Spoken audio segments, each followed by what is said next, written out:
Okay, magandang araw sa inyong lahat.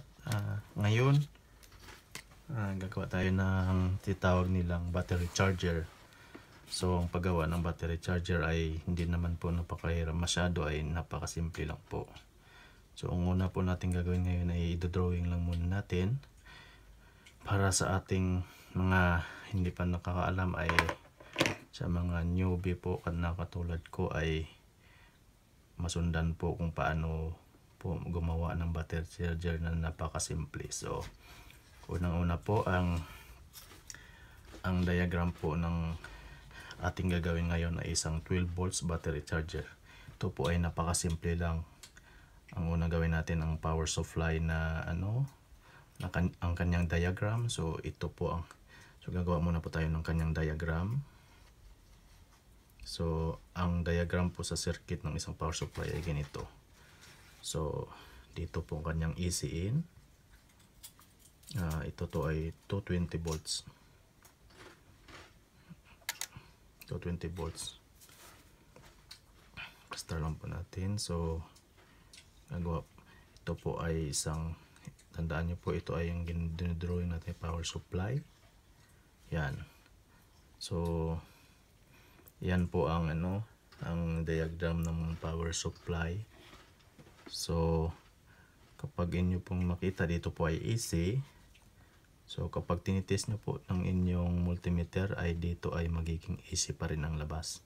Unang gawin natin ngayon, ang napakasimple lang na kadalasan na ginagamit ay ang isang bridge type rectifier diode. So, kung ito, pag tinitest nyo sa inyong tester, for example, ititest nyo dito 12 volts, saka dito ay 0 volts. So, yan po ay AC out. Ito po tinatawag nyo, AC out. So, yan, ma-measure nyo na po kung 24 volts po ba ang kailangan ninyong ang ginagawa nyong battery charger o isang 12 volts. So, kahit dito po ay abutin sa ng 14 volts, pwede din po. 13, so ganun din po, pwede. So, gagawin natin, magdodrawing tayo ng bridge rectifier diode. So, sa isang bridge rectifier diode, ang ginagawa po dyan ay gumagawa sila po parang isang square. Pinagdudugtong po ang positive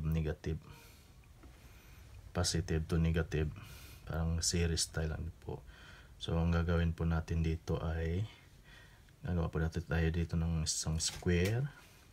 So, i-shortcut na lang po natin, i-diretso na lang po natin sa kanyang AC out para madali na po ma-analyze. Yan, ganyan po. Yan po ang drawing niyan. So, ang symbol ng diode sa isang circuit ay ganito naman po. Makikita niyo naman sa circuit. Ito ay kanyang anode or positive, ito ang negative or cathode. So, dito ay ito-drawing po natin dito ay ito po ay bali 4 pieces na diode gagamitin natin. So, ngayon ay lalagay po natin ang diode dito. Bali, ang diode lang po ay napakadali gawin ng isang tinatawag na bridge type rectifier diode. So, gaganyan na po. Kung makikita ninyo, ang positive, ito ay positive, ito negative. So, ito naman po ay positive to negative sa kabilang side. Yan na po. So, kung inyo makikita ninyo bakit ang AC out niya ay nandito po sa gitna ng isang positive diode at saka negative diode. Dito po, para po makuha po natin ang kanyang dalawang polarity na positive, isang positive at saka isang negative. So, bali ganyan na po ang kanya pong magiging DC out na po dito po. Dito na po yan sa kanyang dulo ng dalawang positive, at kanyang negative out ay dito rin po sa dalawang negative ng dalawang diode. Dito po ay not connected po yan dito. So, ayusin na po natin yan. Kaya lakihan po natin ng konti para meron pa tayong espasyo sa ibang yan. So, ganyan po. So dahil po nakagawa na po tayo ng isang bridge rectifier diode battery charger, so ang lalagay po natin, lagyan po natin dito isa ng kapasitor. Piliin po natin lagyan ng isang 16 volt or 25 volts. Mas mataas po, mas maganda. Ang kapasitor dito ay tapos palagay mo 16 volt po dito ng isang kapasitor. So maglagay din po tayo dito ng isang 1K resistor at saka isang tinatawag nilang LED or light emitting diode. Dito ay 1K.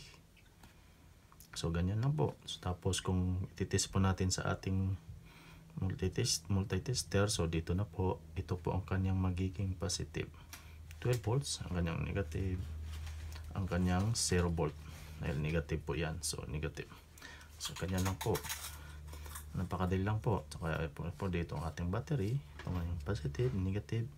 So ang maging 0 terminal dito po, ang 12 volts positive ay magiging dito po. Pero pag natin asahan na ang lalabas po dito ay magiging exactly na 12 volts. Dahil gumamit po tayo ng 16 volts capacitor. So minsan po lalabas po dito ay 14 or 13 something, 15. So okay lang po yan kasi hanggat wag lang pong bababa sa 12 volts ang pag-charge ng battery. Ng baterya. Okay? So okay. Salamat.